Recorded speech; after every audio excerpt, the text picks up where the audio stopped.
Vamos a empezar con Juana Rivas, ¿vale? Y así ya nos lo quitamos de en medio. La semana pasada tenías por aquí a Noticias Ilustradas y ha sacado, pues, no sé si esta mañana o ayer por la tarde, una recopilación de toda la historia de Juana Rivas, que yo creo que es perfecta. Así que vamos a ver el resumen y después, y además creo que es bastante neutral, lo cual es complicado hoy en día.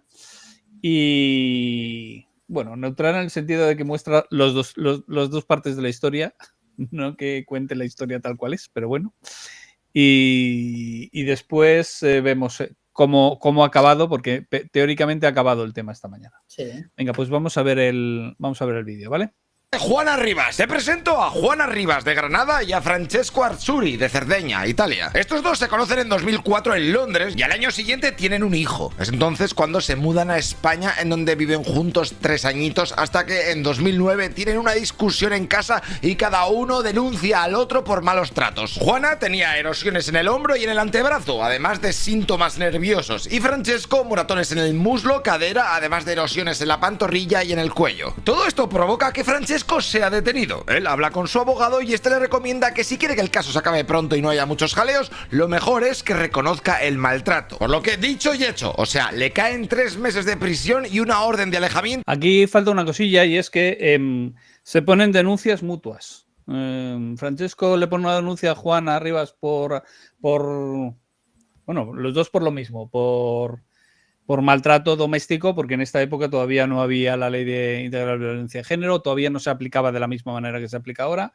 así que los dos es la misma. Y en este acuerdo que llega Francesco, una de las cosas que le piden para volver a ver a sus hijos es que retire él la denuncia y que reconozca se reconozca culpable de la denuncia de Juana.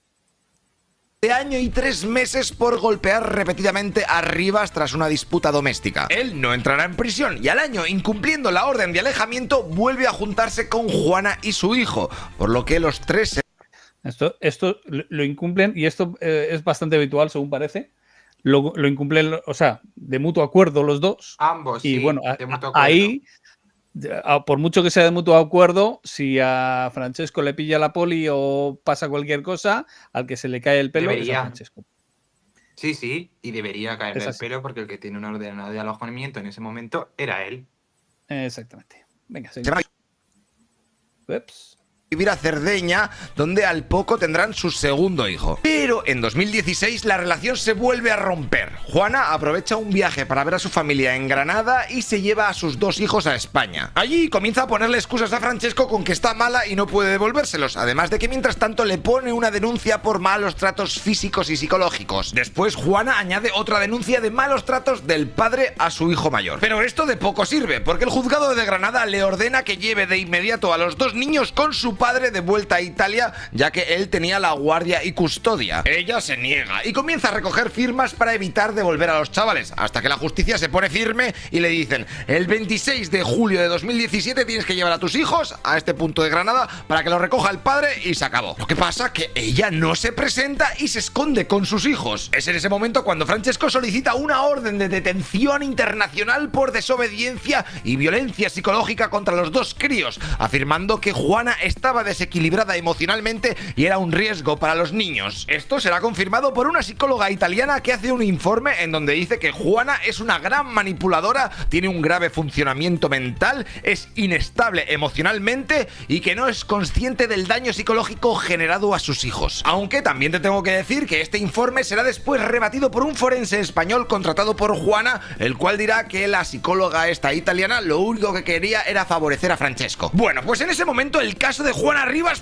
explota mediáticamente. Se crea el hashtag Juana está en mi casa y hay varias manifestaciones a favor de su causa, convirtiéndose en una figura de la causa feminista. El juzgado vuelve a poner una fecha para que Juana aparezca y devuelva a los hijos, pero tampoco se presenta hasta que la detienen y la ponen en libertad provisional, por lo que finalmente los hijos se van con su padre de vuelta a Italia. Juana Rivas, por su parte, se enfrentará a una condena de 5 años de prisión y 6 de inhabilitación para ejercer la patria potestad por 2 delitos de sustracción de menores. Pero ya te digo que estará tan solo unos días en prisión porque el gobierno luego le dará un indulto parcial y la pena quedará reducida a tan solo 1 año de cárcel.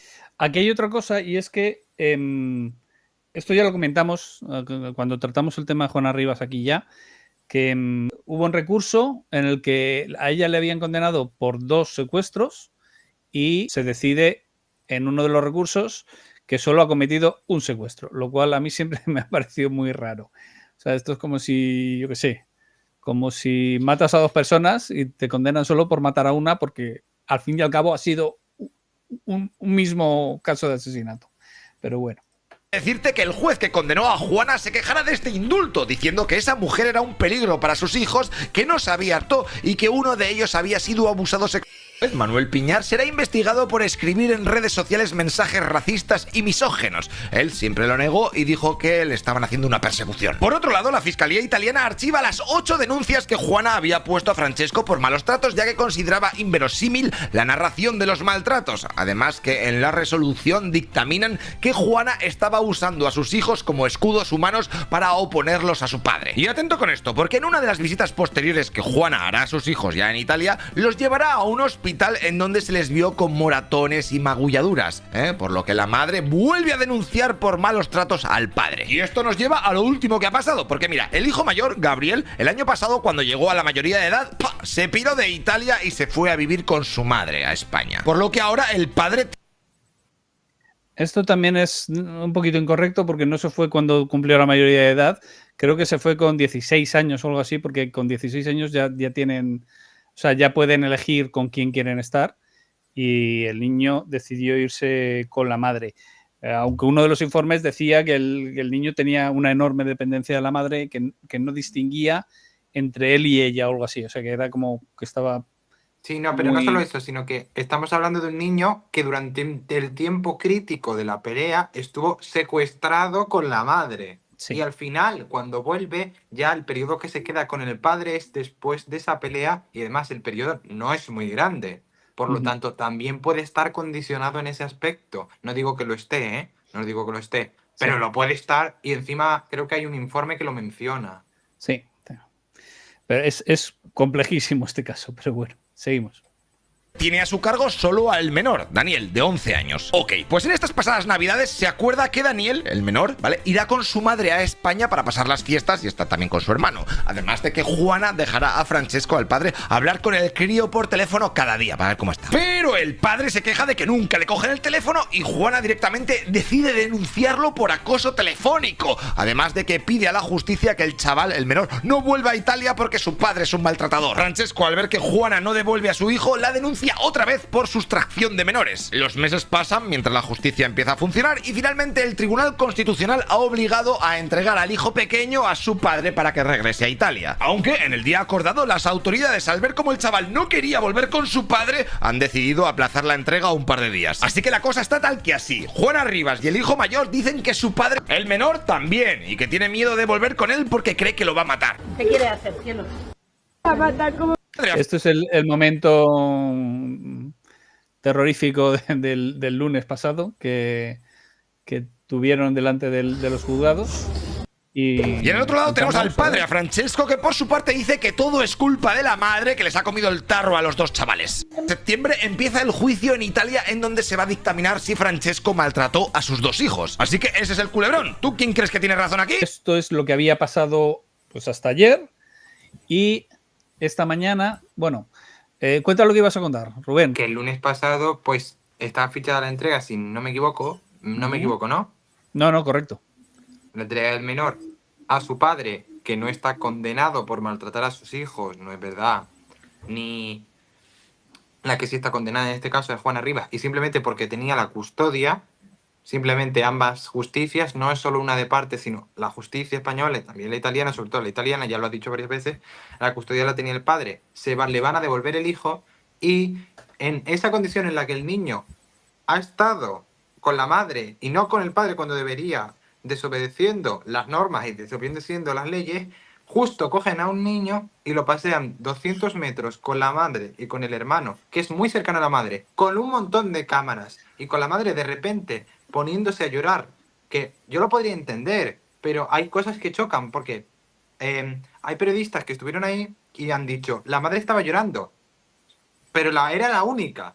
Ni el hermano, ni el niño. Era una cosa muy extraña, porque las cámaras solo se fijaban en ella, pero también intentaban pasar al niño por todo eso. Luego, Paca Granados. Paqui, eso es. Paca Granados, estaba presionando, diciendo, no, a ver, di niño, ¿qué es lo que opinas? ¿Qué es lo que no sé qué? Rodeado de un montón de gente, o sea, opine lo que opine el niño, tenga lo que opine el niño, que por cierto viene condicionado con que ha estado secuestrado por su madre en ese momento, aún así opine lo que opine, le estás presionando a un niño delante de un montón de cámaras con una posible amenaza previa y con un entorno totalmente parcial. O sea, ¿qué tiene eso de protección al menor? Y sobre todo, ¿en qué nos ayuda en el caso? Yo lo que flipé fue con que Paca Granados, que es la que ha estado aconsejando todo este tiempo a Juana Rivas, la que le recomendó que no entregara a los niños en 2017. O sea, y esta llega allí, se pone delante de las cámaras y dice, no, aquí hay un menor, no podéis grabar, todas las cámaras grabando. No podéis grabar, esto es un menor el que... Pero como si no lo hubiera dicho ella que iba a pasar eso. Ya. El que sea responsable, que se retire. No se retira nadie, siguen grabando. Y en ese momento, esta misma, Paca Granados, se gira al niño y dice, a ver, ¿qué tenías que decir? Como para radiar una película de terror. Por respeto a la infancia os pido que os retiréis durante un tiempo. ¿Es posible que en este país, en este momento, alguien respete a un niño de 11 años? Eso lo pregunto. Pues el que lo respete, que se vaya a la esquina de al lado y después que pregunte todo lo que quiera. Pero por favor, quien respete a este niño de 11 años, que se vaya. Entenderé que el medio que no respeta a este niño de 11 años se mantiene aquí. Con eso he dicho todo. Daniel, cariño. ¿Qué quieres hacer, cielo? Y le incita al delante niño de todo el mundo a que delante de las cámaras recite la retaila que se traía. Pero bueno. O a lo mejor era su opinión. A lo mejor el niño en ese momento piensa eso. Pero es que aún así, eso no es protección al menor. Y no tengo yo que trabajar con los menores para saberlo. Y lo que es seguro es que ahí le estaban incitando a que dijera algo. O sea, algo. Claro. O aún así, quisiera decir lo que quisiera un menor en una situación así, con tantos problemas entre ambas figuras paterna y materna, con un caso mediatizado, supuestamente le ha escrito una ministra y además está rodeado de un montón de cámaras para que diga algo, ¿tú crees que ese menor no se va a sentir presionado a decir algo? Sea lo que opine o no. Sea lo que sea. Se va a sentir muy presionado. El que quiera saber más de este tema, un amigo del canal, José CB, José Chocobollos, el antiguo Chocobollos, el personaje anteriormente conocido como Chocobollos, ha hecho una cronología de toda la historia de Juana Rivas. Os dejaremos el enlace en los comentarios para que podáis acceder a ella, pero está aquí muy bien contado todo y clasificado desde que se conocen en Londres hasta... no sé si lo habrá actualizado ya, pero vamos, aquí es cuando le entregan al niño. ¿Qué es a lo que vamos? Vamos a ver la última... Bueno, eso, o sea, después de todo este espectáculo que dieron el lunes, la jueza de Granada se agarró un rebote importante, ¿vale? Entonces, lógicamente, sí. Entonces, acordó que el lunes es cuando lo tenían que haber entregado y entonces retrasó la entrega al viernes, pero cambió las condiciones radicalmente.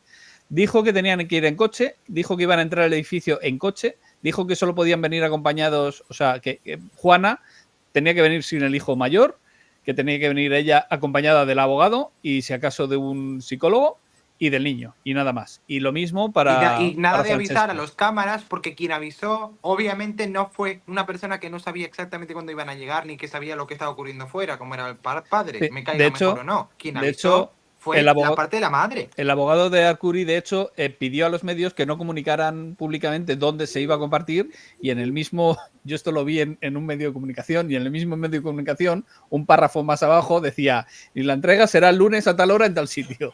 Entonces, pues bueno, lo sabía todo el mundo. Pero el caso es eso. O sea, es que esta mañana incluso han ido cámaras, pero dado que la entrada era en coche, que entraban por un parking y tal, pues se ahorraban todas estas cosas.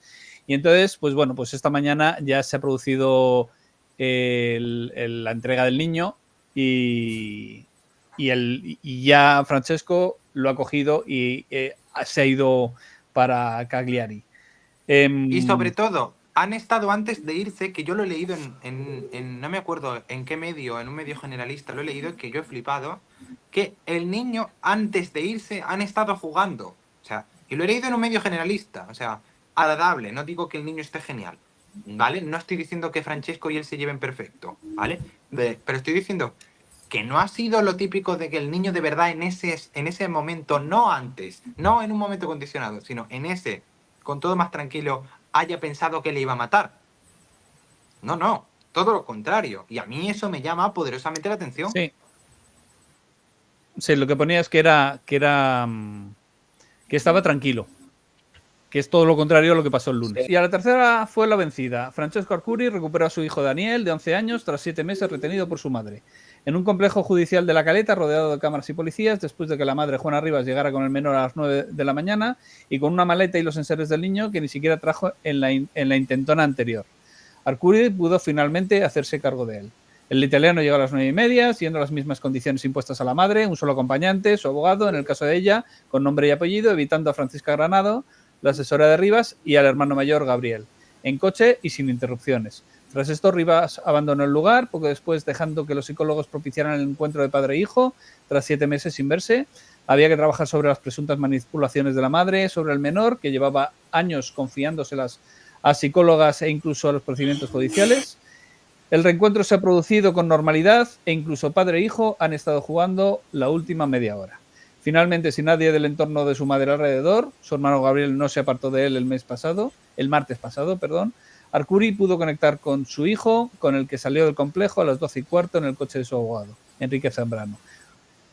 El italiano ya lo intentó el martes pasado, cuando en el punto de encuentro familiar de Granada se desarrolló el psicodrama que hemos comentado, cuando las asesoras de la madre decían, dilo, habla, grítalo, le decían. También, aunque no trascendió en su momento, el padre acudió a Granada en marzo pasado y un juez estuvo a punto de hacer ejecutar la sentencia del 18 de febrero. El magistrado terminó recibiendo a Arcuri, explicándole que no podía entregarle a su hijo de forma tan urgente y pidiéndole disculpas, incluso usted tendrá a su hijo, no se preocupe, pero debe esperar. Pues bueno, pues esta es la historia. Venga, ¿qué queréis comentar? Bueno, pues hablo yo, porque... Sí, venga, Silvia, dale. Sí, esto me pone de los nervios. Es decir, hemos estado hablando de cosas que realmente, o por lo menos a mí, no me interesan. Estamos hablando de una familia rota.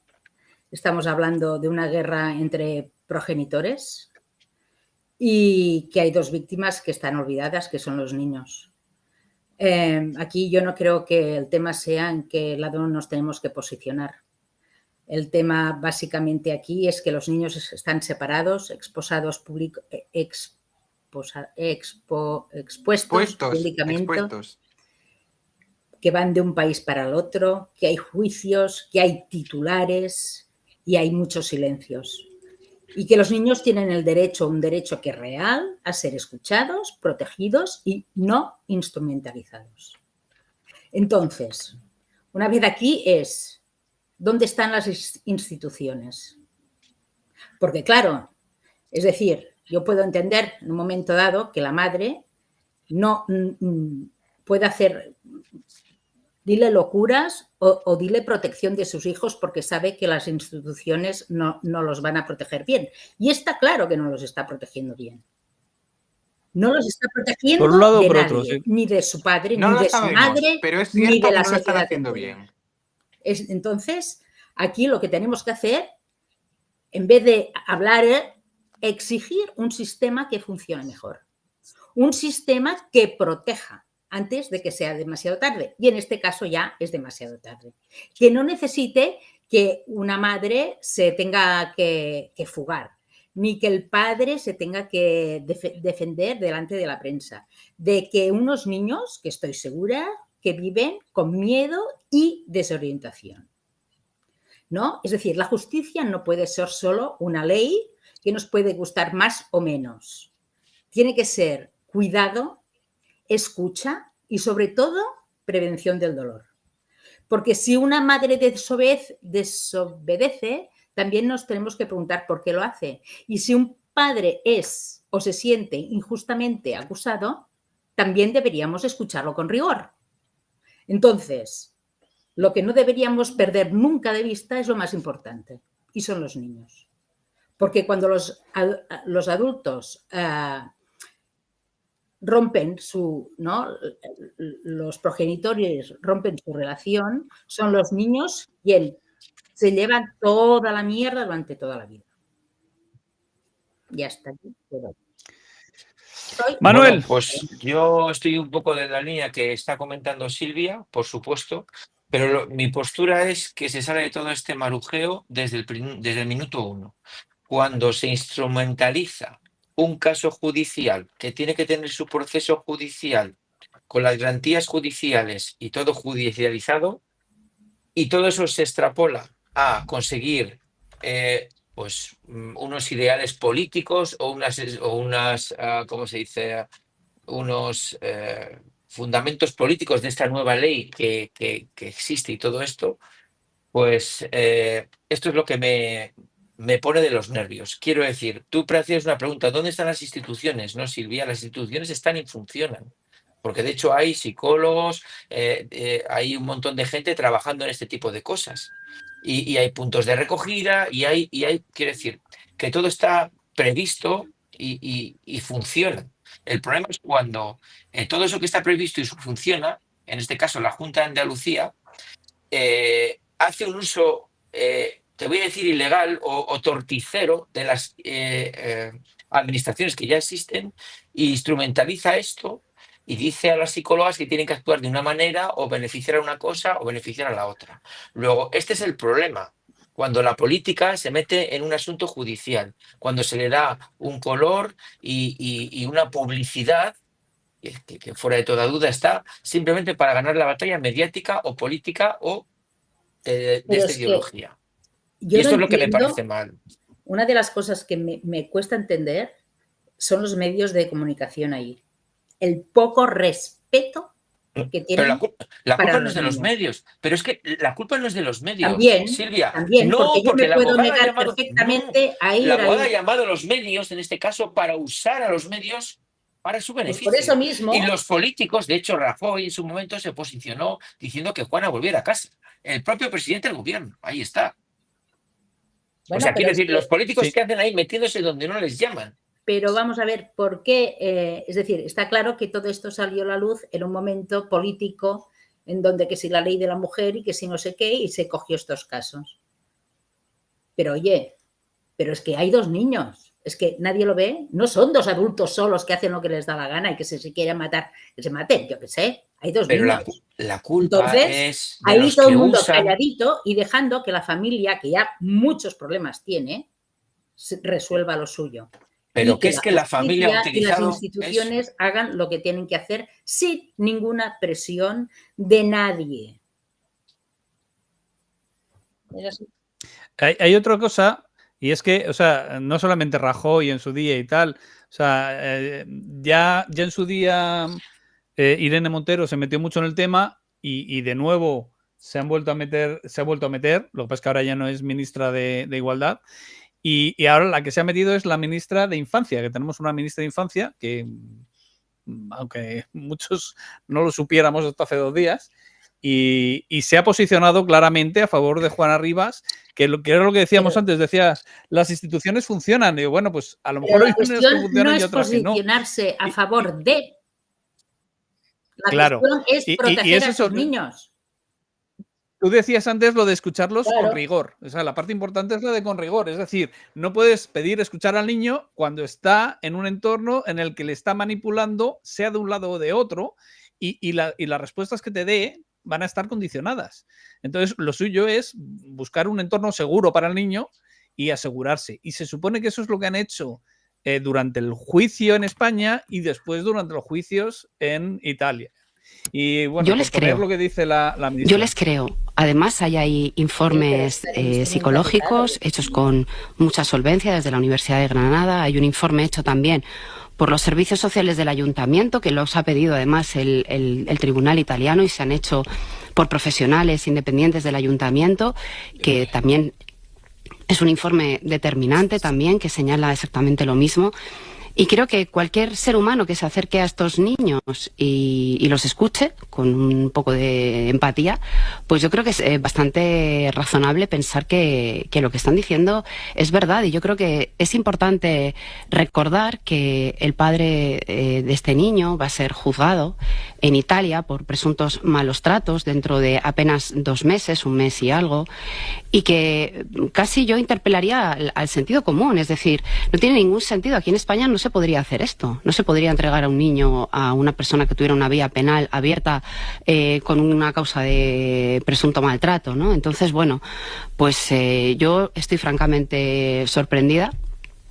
Y bueno, pues hemos hecho lo que creo que debemos hacer como gobierno: acercarnos a Daniel, escuchar a Daniel y decirle lo que pensamos, que es que le creemos. Vamos a ver, ¿esta mujer se escucha a todos los niños de todos los padres separados que hay en España? Porque ella puede empezar. Correcto. Porque hay, bueno, unos listados enormes. Pero, ¿por qué se mete donde no se tiene que meter? Ese es el problema. Pues porque le conviene. Que todo esto no habría pasado si el gobierno no hubiera indultado a Juana Rivas. De hecho, el indulto que le dieron a Juana Rivas estaba condicionado a que no volviera a secuestrar a sus hijos. A sustraer a los menores de manera unilateral. Y ahora mismo está de nuevo denunciada por sustracción de menores desde febrero, que es lo que decía en el artículo, que en marzo se vino para acá Arcuri y estuvo viendo a ver lo que pasaba. Bueno, pues se supone que desde febrero ya debería haber entregado a los niños por la orden del juzgado italiano, y al no haberlos entregado, han puesto una denuncia contra Juana Rivas por secuestro de menores otra vez, y esto quiere decir que el indulto debería decaer, esto ya sabemos que lo de la justicia en España depende un poco de lo que quieren el que está arriba y cómo lo quieren aplicar, y entonces se le acumularían los años de cárcel de un caso y de otro, con lo cual el tema es gordo. Y por otro lado, Arcuri estaba denunciado muchísimas veces en Italia. Lo que pasa es que el fiscal que había en Italia estaba bloqueando todas las denuncias, en el sentido de que decía que eran denuncias instrumentales y eran perjudiciales para los niños. Y entonces tenía orden de que las denuncias de Juana Rivas no fueran a ningún lado. Entonces ha habido un cambio de fiscal en Italia, y entonces el nuevo fiscal ha aceptado la última denuncia que ha puesto, o sea, la primera denuncia que puso Juana Rivas una vez realizado el cambio de fiscal. Entonces, por eso ahora mismo hay un juicio también en Italia. Y para complicar todo muchísimo más, el hermano mayor de Daniel, Gabriel, ha denunciado a Francesco Arcuri en España por coacciones el martes pasado en la entrega del niño, que en mi opinión no va a ningún lado y no tiene absolutamente ningún sentido. De hecho, el que sí que podría denunciar a Gabriel sería Francesco. Sí, la denuncia está ahí.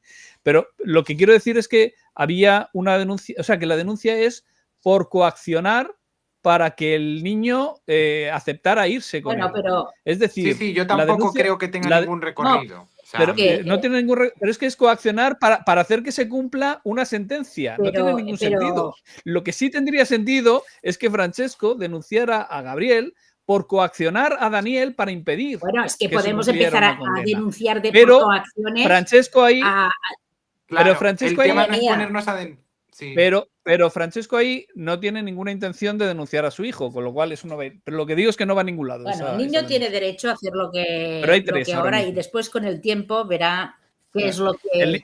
El niño ya tiene 18 años, ya es adulto. 18 años entonces... los hemos tenido todos, y la verdad y lo que realmente va a suponer este caso para él y para su hermano, igual necesitan años para superarlo, porque el dolor y los miedos y todo el follón y la instrumentalización y los traumas van a ser más tarde. La cosa es que aquí deberíamos ver cómo este caso sale a la luz en un momento en donde seguramente, no sé, ahora yo no tengo aquí, pero no tenemos leyes de la violencia de género, tenemos, ¿no?, derechos y tenemos no sé qué, y ¡pum!, ¿no? Esto hace aquí, sale como un bullet, ¿no? Entonces, yo lo que creo es que, bueno, es que aquí todo el mundo deberíamos ya callar del tema, ¿sabes? Cortar y dejar que cada uno haga lo suyo y que estos niños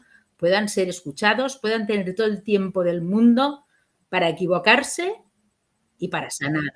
Y los jueces, y que los jueces sean escuchados sin presiones Bueno, pero políticas. es que esto, claro, Manuel, pero esto tendrá un largo recorrido, esto no va a pasar en 2 días. Yo hago un comentario simplemente y acabo con esto porque yo no tengo poder jurídico ni base legal de decir absolutamente nada sobre esto. Lo que sí está claro es que esta menestra, que no se merece el grado de ministra, con todos mis respetos, tenía que velar por los niños con la boquita callada. Hacer y poner todo lo que sea menester para ayudarles a este y a todos, que para eso es ministra de todos los niños del tema de la infancia. Y el segundo punto, por hacer publicidad, porque me encanta este chico, ay, se me dio el nombre. Ay, por favor. ¿Anónimo No, García? el que escribió el libro con el que se me ha ido la pinza. El que escribió Juan Sotibars. Gracias. Juan Sotibars, he visto una entrevista de 25 minutos para informarme, que es lo que explica del padre exactamente los minutos o el tiempo que pasó dentro de ese punto de encuentro mientras había esta teatralización. Es bastante interesante y pone los pelos de punta. No por dar la razón al padre, sino porque de todo ese tiempo estuvieron 2 horas y pico las psicólogas hablando con el niño, con el niño en concreto que iba a pasar, y él pudo estar con el niño 4 minutos. 4 minutos después de más de 3 o 4 horas que estuvo en una habitación. O sea, me parece tremendo. Y esta es la instrumentalización que se hace de la administración. Igual que todos los elementos que se ponen, el Ayuntamiento de Granada, poniendo unos técnicos, poniendo no sé qué, todo instrumentalizado. Y el fiscal, ha cambiado el fiscal en Italia, pero por una petición de un fiscal de aquí en España. O sea, fijaros el tema a dónde vamos. Es decir, que es un tema totalmente instrumentalizado, fuera de la justicia. No se deja que la justicia vaya a su ritmo, sino que se pone luz y taquígrafos para presionar a todas las partes. Os recuerdo que le deis al like, que os suscribáis al canal, que compartáis el vídeo y que dejéis algún comentario para que el algoritmo mueva un poco el vídeo y esas cosas.